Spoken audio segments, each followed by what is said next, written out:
Sometimes we can overthink something and get it wrong because we overthink it. So it's like, you've probably heard this. How do you pronounce TWA? A lot of people will say twa. And then how do you pronounce TWE? Twee. How do you pronounce TWI? Twi. And how do you pronounce TWO? Two. Yeah. So, but our inclination is to keep doing the same thing. Same thing happens when you hear someone say, if people from back home are called folk, and the name of the 11th president was Polk, what do you call the white of an egg? That's albumin, yes. It is the yellow of the egg. It's called yolk. So it's like a lot of things. If we're not careful, we'll quickly jump and we'll overthink a thing. And conspiracy theories are much like that. Conspiracy theories arise from overthinking, seeking someone to blame. It's not a new thing. You may think conspiracy theories and the use of that term has just been around a little while. It's not so. The first record that we know dates back at least to 1863. We think it started in full-blown in 1881 at the assassination of President James A. Garfield. It's the way our mind kind of works. We want to fill in the blanks. We don't like that little blank where we don't know exactly how it happened, and so we want to fill in that blank, which sounds innocent, but it's not really. Conspiracy theories are therefore hard to disprove because it's about information none of us really have. They're captivating, and they feed a narrative that's confusing. And we kind of like that, believe it or not. Let me give you an example. You may not know this, but Abraham Lincoln's coffin was moved. Not once, not twice, not 3 times, not 5 times, not 10 times, 17 times. That's real. That really happened. His coffin has been moved 17 times. So conspiracy theories just love that. Oh, it's got to be something. What's being hidden? What's going on? Actually, it just had to do with construction and getting him into a more permanent location. That's all that was. But if you want to go down that route, you can go down that route. The moon landing is a good example of that, right? It's hard to believe, and so people go that way. Here's the thing. Satan's conspiracy is real. So there are real conspiracies. And his conspiracy is absolutely real. There really is a devil. And he absolutely intends to discombobulate all that you believe in, to try to make you not believe, to make you confused. Look at these scriptures. How many times does it say it? I mean, it's obvious he uses his schemes. He uses lies. He uses effects, human effects that we tend to naturally have. And that's what we're going to focus on today, just a few of them. In John 8:48, the devil is a liar. He's the father of lies. In Genesis 3, verse 4, we see that first lie. Satan said to the woman, "You surely will not die." He knew that was a lie. Told it anyway. 2 Corinthians 11, the serpent deceived Eve by his craftiness. He knew it was a lie. Job 10, the schemes of the wicked. In Psalm 37:7, it says, "Who carries out wicked schemes." So these are conspiracy schemes. They're real. And if you think they aren't going on, you're mistaken. And they're going on against you personally, you individually. Psalm 41, "My enemies, if he comes to me, he speaks lies." So the devil will lie to you with people you know. Isaiah 32, verse 7, "His weapons are evil. He devises wicked schemes." In 2 Corinthians 2, verse 11, "Satan, we are not ignorant of his schemes." Well, maybe some of us are, and that's the reason for the lesson. You need to not be ignorant of the schemes of the devil. In Ephesians 4:14, "His craftiness in deceitful scheming." So he is planning. He is making conspiracies. He is going against you. Ephesians 6:11, we hear of the schemes of the devil. So I'm not making this up. There really are conspiracies going on around you. It's just probably not the things that you've heard are the conspiracies. Since human effects and weaknesses, and by the way, we have quite a few weaknesses that the devil can take advantage of. I'm going to talk about some today that you and I all have. And it's not just that we have descended from one who sinned and therefore the curse lies upon us, but rather there are actual weaknesses built into our system. You may not be aware. You have built-in weaknesses. And those weaknesses, some of them I'm going to point out today, that the devil takes advantage of all the time. And you've seen evidence of it. You're going to know what I'm talking about today when I get through. You're going to see it. You're going to go, oh, yeah, I can know that. John chapter 8, verses 31 and 32. Then Jesus said to those Jews who believed him, if you abide in my word, you are my disciples indeed, and you shall know the truth, and the truth shall make you free. There is one way to make sure you don't fall prey. This is it. That's it. You're looking for something else. John 17:17, sanctify them by your truth. Your word is truth. But I will say that there is one other way of getting help. So you have the codex, that's the scriptures, but you also have creation itself. Creation itself speaks truth. It glorifies God. There really is a God, and it's obviously true if you just look up and look around. That's just all it takes. But we'll see why people don't do that in just a second. But then there, of course, there's the Christians we sit in church with. Most of the people you're sitting around would never lie to you. Never. Never. Think about that.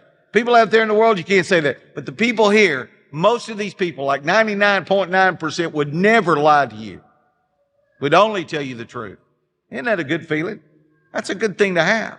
So I want to look at 7 of these weaknesses, these effects that Satan uses against us and that you may not have been aware of. And they're real and they're documented in science. So if you question it, just stay with me. The first one is called the Dunning-Kruger Effect. This is a real thing. It's not make-believe. The Dunning-Kruger Effect is a real effect that humans have.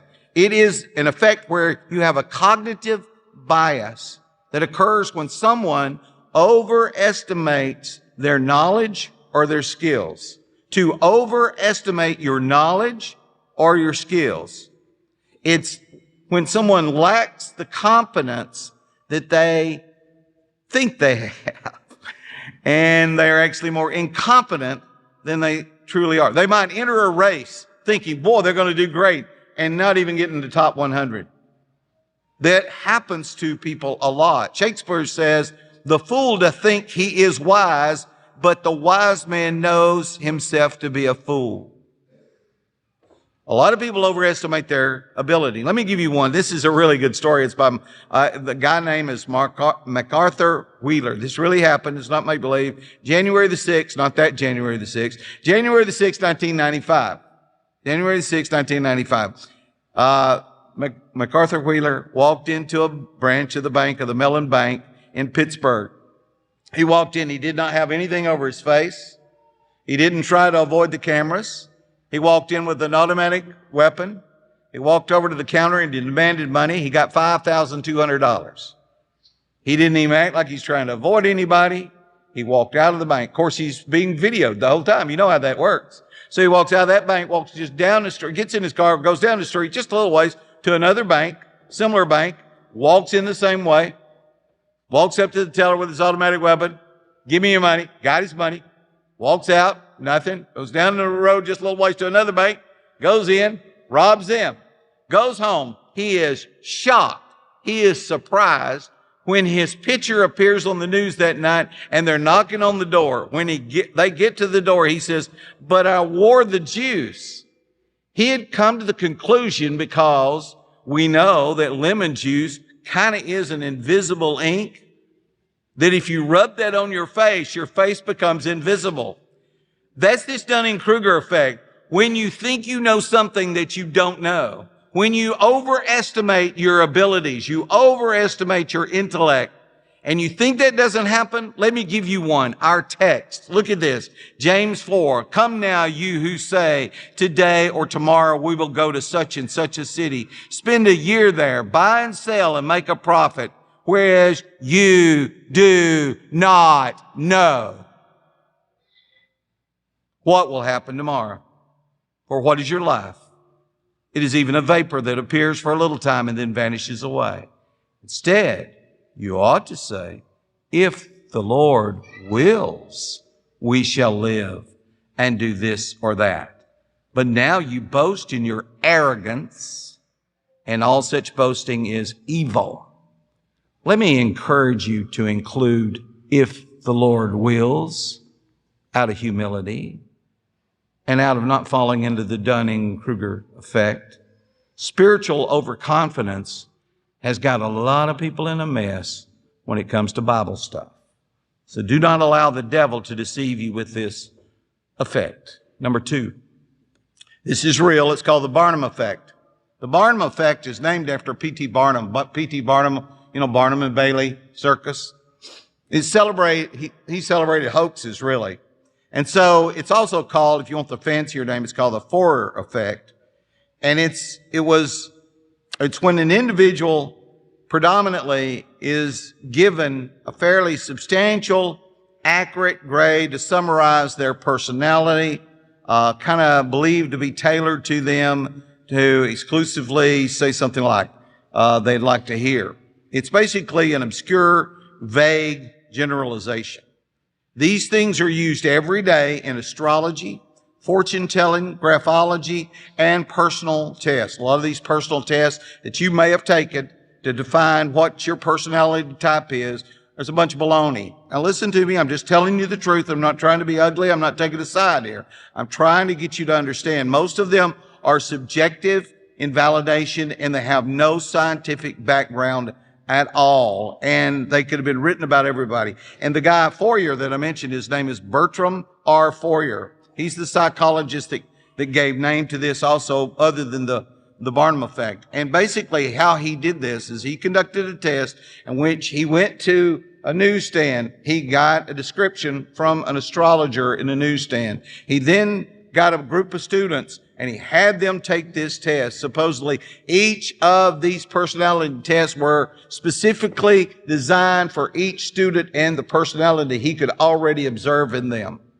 That was all a lie. He did not do that. What he did is he took the thing off the newsstand, he applied it to every single one of them just as it was written there, and he asked them to rate how accurate it was in validating what their personality really was like. The score of a maximum of 5 came in at 4.5.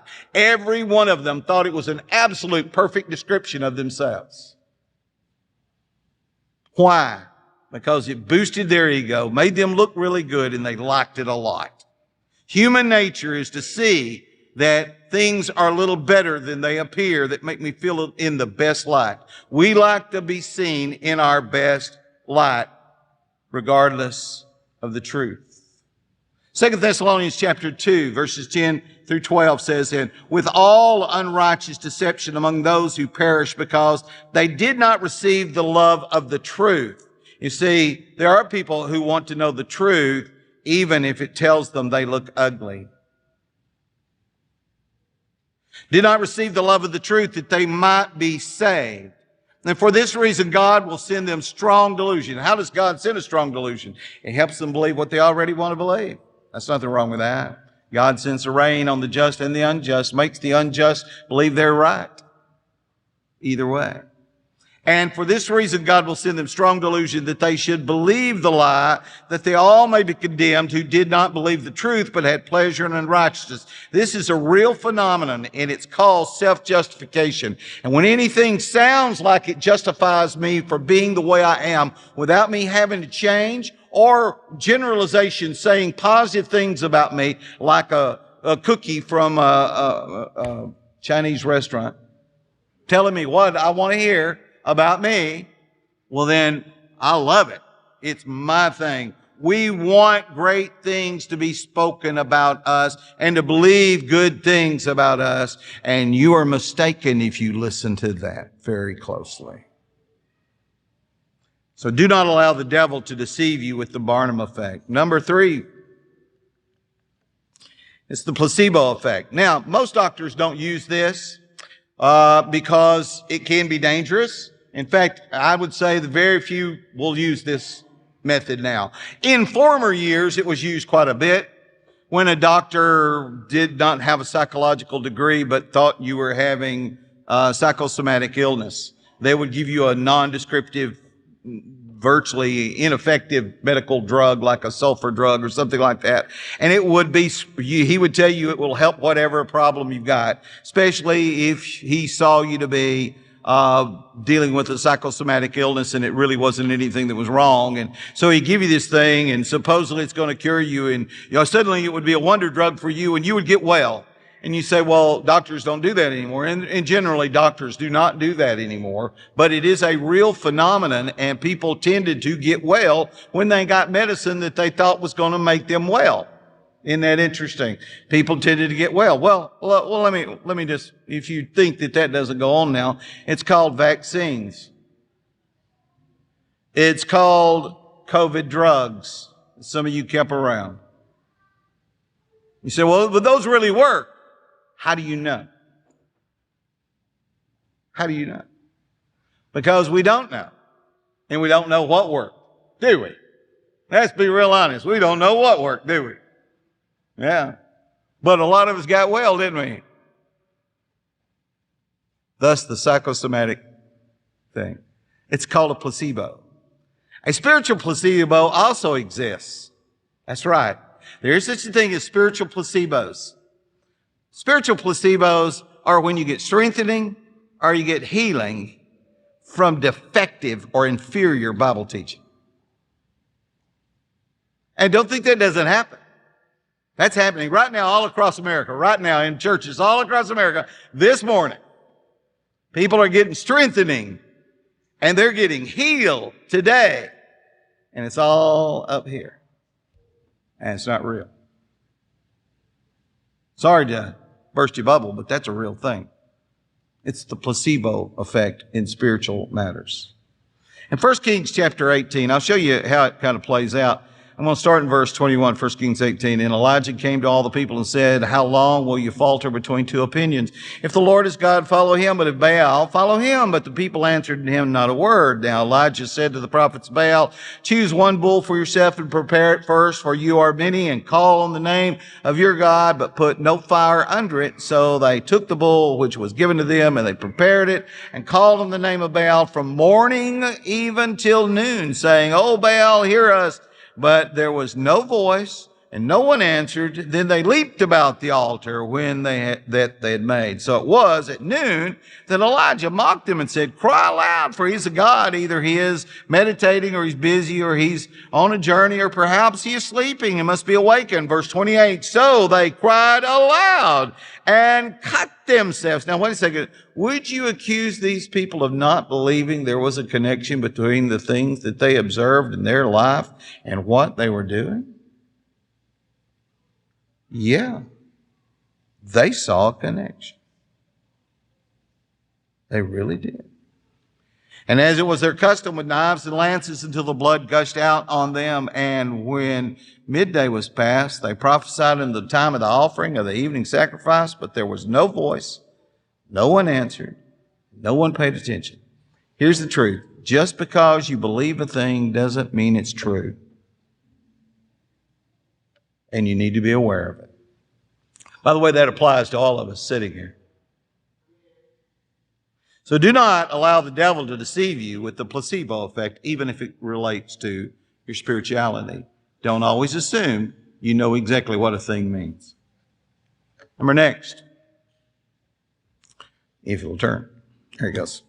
It's called the Patternicity Effect. Now, this effect is a real effect. You've seen it.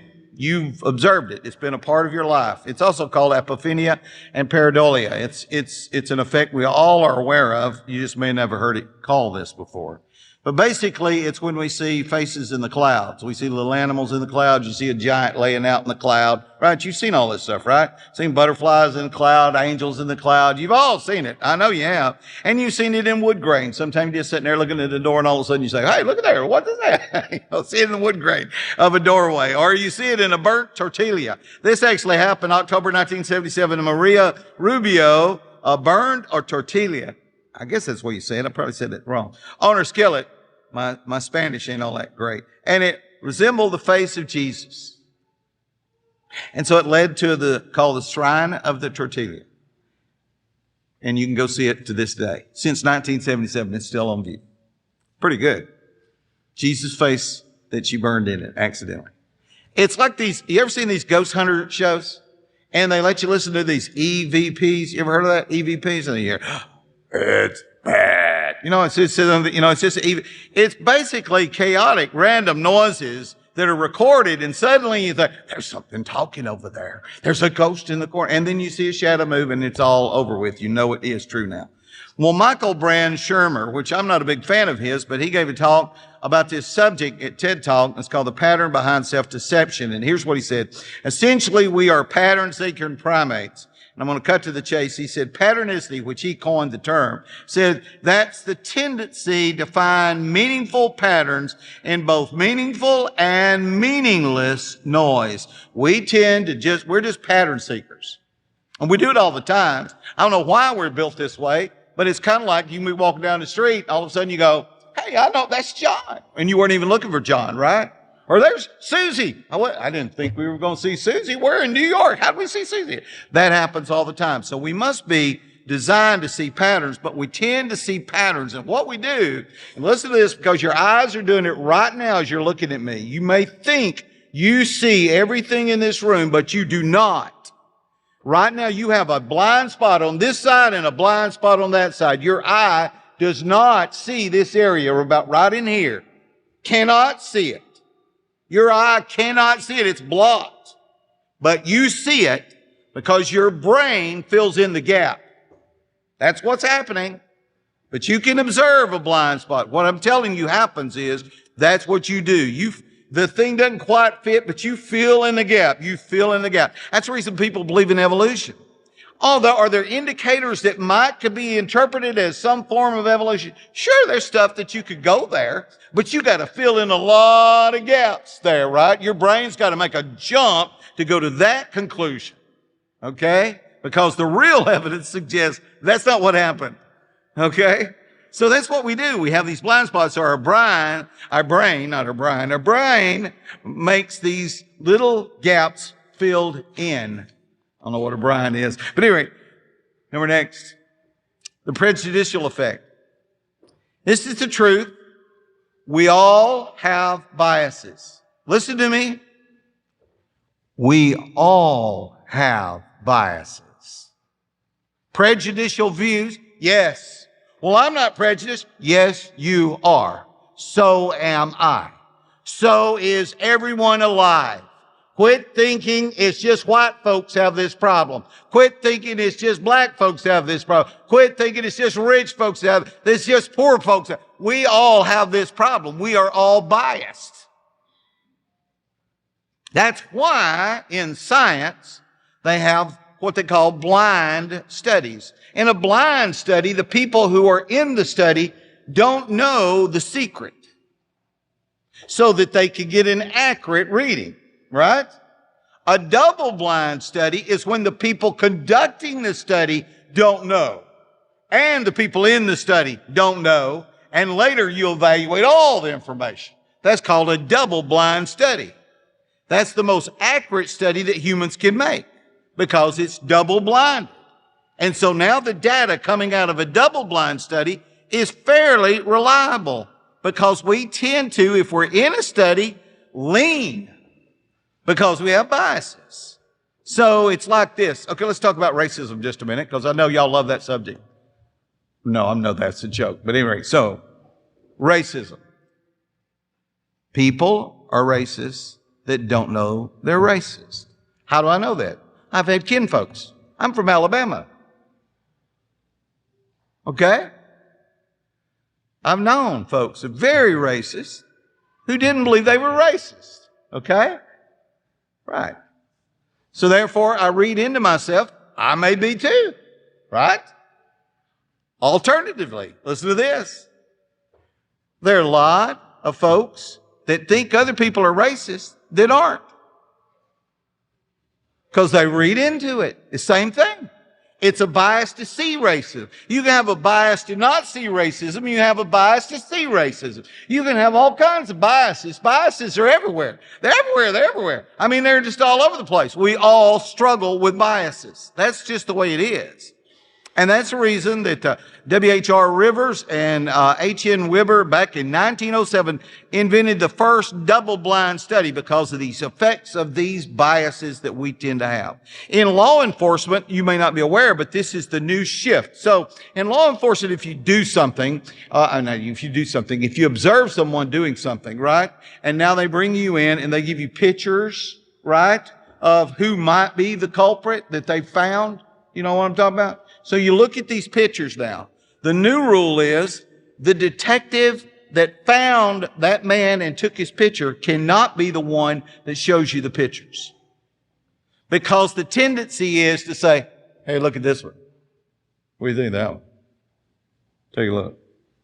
Right? And that happens. And so the way to avoid that from happening is the person showing you the pictures must not know either.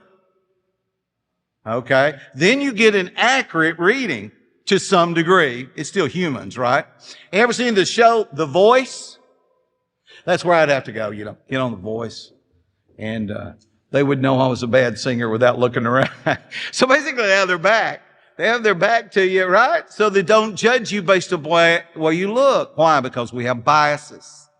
We have biases. So you'd see somebody and say, hey, looks, I don't know about that. Maybe sing good, but that's what that's about. So Exodus 23 verse 2, you shall not follow a crowd to do evil, nor shall you testify in a dispute so as to turn aside after many to prefer justice. Here's the truth. We tend to go along with the crowd. We tend to have biases that run in our little circle. You have a circle, and in your circle, you tend to run in a biased circle. You're not aware of it, but you do it. And I do it too. We all do it. It's like, you remember when Samuel appointed Saul to be king? What was the big thing they talked about? Look how good looking he is.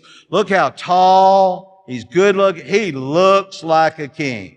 Right? And then when Samuel goes to appoint David, he first enters the house and he sees David's older brothers. Oh, look at him. He looks the part. Oh, surely this is the anointed of the Lord. No, it's that little run out there in the field. Let's go get him. Okay. Is that him, Lord? Yeah. I'd have never thought. Okay. So because we have biases. And if you're not careful, you'll go along with the crowd. And so you'll think now, well, most of us believe. It doesn't matter what the survey says. It only matters what you're doing. Quit worrying about what the survey says. It doesn't care if the whole world thinks there's no God. We're not going to go that way. Amen? Okay, so do not allow the devil to deceive you with their prejudicial effects. Next, the polarization effect. We saw this. We've seen it especially in this last campaign. I'm not trying to be political. I'm just going to try to tell you the truth. Election rhetoric is a clear thing. And what the polarization effect basically says is attitudes polarize more and more as on the topic, the theory, the belief, the moral view, it becomes more and more extreme. And what tends to happen is the two parties grow further and further apart, and they get more and more entrenched, they get more and more vitriolic, and they talk worse and worse about each other. And that is what we just saw. We didn't imagine that. We participated in that. Increasingly bitter statements and slanderous remarks are made, and the distance between the two groups grow, and both sides think they are morally superior to the other side. And that happens. And that happens not just politics, it happens in, listen to me, church. It happens in the way we talk about other churches. It always scares me a little bit when we start running other folks down. Like, we need to do that. We need to preach the gospel. I don't know if we need to run anybody else down. Because you start running them down, they become a bigger bear. They were a bear. Now they become a bigger bear. And what about this thing? And this thing too. And they're wrong on this, and then they're wrong on this. And they can do the same thing to us and do. They do. You don't think they think we're a bear? They'd be with us if they didn't. It's called a risky shift phenomenon. And this is not a make-believe thing. And not only can you see it in politics and in religion, but it happens in a jury. You're on a jury. You'll see this happen if you're not careful, because studies have found that a jury tends to make riskier decisions. This is terrible. A jury tends to make riskier decisions than an individual would. If you let a man make one decision, he's more likely to take the safer course. But because a group gets together and they start polarizing, they tend to give you a real, well, we're going to get this guy. Yeah, that's a real phenomenon. It's not make-believe. Kill Jesus. Yeah, got worse. Kill him. Let Barabbas go. That's a real thing. It's not make-believe. In Mark 12, verse 12, and they sought to lay hands on him, but feared the multitude. That's why it didn't happen right then. But they've been thinking about it for 3.5 years. It's a real thing. So don't allow the devil to deceive you with this polarization effect. Balk against it. Number next, it's called the Mandela Effect. It's not real, but it is real. It's not real. You've probably heard of the Mandela Effect. There's nothing to it, but it is a misremembering. There is such a thing as misremembering things. And we misremember things, and that's what happens here. Fiona Broome was the first one to discover what's called the Mandela Effect. It was a false memory of Nelson Mandela dying in prison in 1980s in South Africa, or actually on the island. Mandela was actually released from the island, from the prison island in 1990 and died in 2013. He was the president of the Republic of South Africa when we were living there, and he did a magnificent job, by the way. I'm very thankful that he became president, because we might have been in danger had that not been the case when we were there. But we misremember facts, and we think we don't misremember. We think we remember everything, but it goes from, here are the topics that have been discussed. Captain Crunch, Snoopy's tail, Tony the tiger, Pikachu, Sinbad the sailor, or Sinbad and what was his name? Shazam. And then Fruit Loops, how it's spelled. Mickey Mouse, whether he wore suspenders. C-3PO, whether he was solid gold or had colors on him. Or Jiffy, peanut butter, did it actually exist? And the misspelling of the Bernstein Bears. These are some of the topics of misremembering. Listen to me. Misremembering happens. The problem is that it can bleed over into a lot of things that it shouldn't. Can I give you one? This is actually from Gigi. You ever heard of Gigi, the movie, back in 1958? You might remember Maurice Chevalier. It's a great song. I won't sing it. I know you want me to, but I won't. Let me just read it. We met it. This is him and his wife talking, singing. It starts off him, the husband. We met at 9. She answers, we met at 8. I was on time. No, you were late. Oh, yes, I remember it well. We dined with friends. We dined alone. A tenor sang, a baritone. Oh, yes, I remember it well. That dazzling April moon. There was none that night, and it was the month of June. That's right. That's right. It warms my heart to know that you remember still the way you do. Oh, yes, I remember it well. How often I thought of that Friday, Monday night when we had our last rendezvous, and somehow I foolishly wondered if you might by some chance be thinking of it too. That carriage ride, you walked me home. You lost a glove, I lost a comb.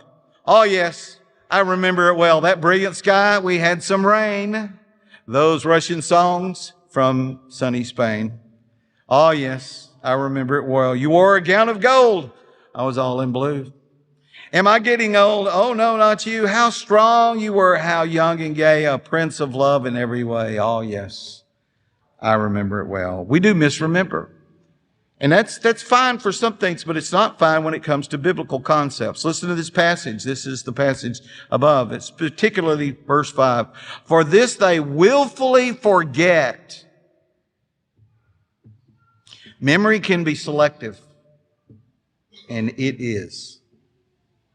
Memory can be selective, and it is. So this is the lesson. These are some effects that affect us all the time that Satan can take advantage of easily. This is not all of them. These are just some of them. So this idea that, oh, well, I can just trust everybody and everything. No, you cannot. No, you cannot. You can't even trust yourself. Check yourself. Check yourself. Check yourself with the Word of God. Amen? With the creation around you, with your good friends at church. You know, deceptive effects have always led to bad things. Many have been deceived about things that have led to harming people. Harming people. Deceived. Let me just suggest to you is, in this last year, you've been deceived many times, and you have yet to recognize it. And I'm trying to get you to. You've thought you were right on target. No, you were not. Neither was I. On many things. On many things. And that's why we come to church. That's why we read our Bible. That's why we check ourselves. We need to check ourselves. Let me give you some examples of how it can be damaging and dangerous. Kurt Bloodsworth was convicted of brutal rape and murder of a 9-year-old girl, exonerated by DNA and fingerprint science. He was convicted. They knew it. They had him. Frank Lee Smith died on death row in 2000. He was convicted of rape and murder of a and was on death row for 14 years, and died of cancer 11 months short of being exonerated by DNA evidence. And they identified the perpetrator as Eddie Lee Mosley. They actually found the guy who did it. Ron Williamson, convicted of murder, 11 years behind bars. DNA evidence that was a match at the time he was convicted was wrong and improved by more modern, proper DNA testing. And it matched another man who actually did the thing, and he was at the trial testifying against him. So this happens. Lives are ruined. You've heard of Bertie Madoff. Trusted. People invested $65 billion and lost it. Well, I trust him. I know this one's good. I know this person did it. I know he's wrong. Do you really? Are you 100% sure? That's the thing, isn't it? Everyone has been misjudged. You've been misjudged. You listening to me? I know everybody listening to me has been misjudged. We have all been misjudged. Something we said, something we did, an attitude. We've had people tell us we have an attitude when we didn't have an attitude. Yes, it happens all the time. And God may be among all that we can talk about. God is the most misunderstood being in the universe, because none of us truly know Him. Ooh, right. So don't allow the devil to deceive you with these effects, these lies of human nature. Pay attention to three things. What does creation itself say? What seems rational according to creation? What is the codex? What does the Bible itself say? And what do your fellow Christians say? Pay attention. That's where you get your only sources of truth. And if you're listening to all this other stuff, you're deceived more than you should be. Pay attention and don't be deceived. If you need to come right now as we stand and as we sing.